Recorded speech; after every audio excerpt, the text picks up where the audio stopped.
Do you know how to make a nursery bed for tomatoes?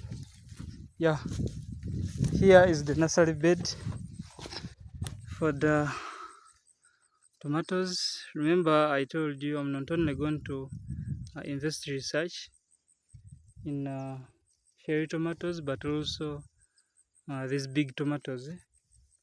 Yeah, this species is called Kalje. These are tomato seeds. Yeah, this is Kalje. So I laid the nursery bed. It has stayed here for, I think, it is now making a week. Yeah, so those are the seedlings. I think you can see them.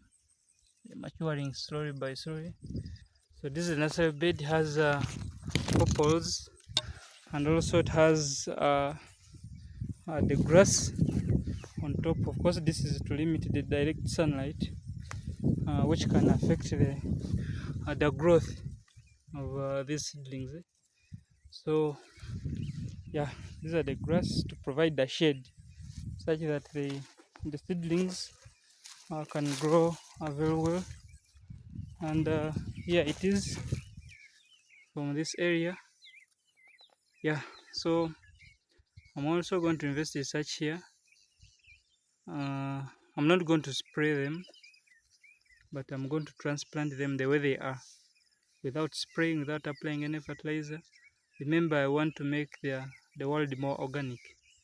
I want to eliminate chemicals in our ecosystem, in our food chain. Of course, yeah, to be more organic and also to limit, because some of these chemicals, they have health effects on our bodies. So we are looking for a way how we can totally eliminate chemicals in our food chain and be more organic.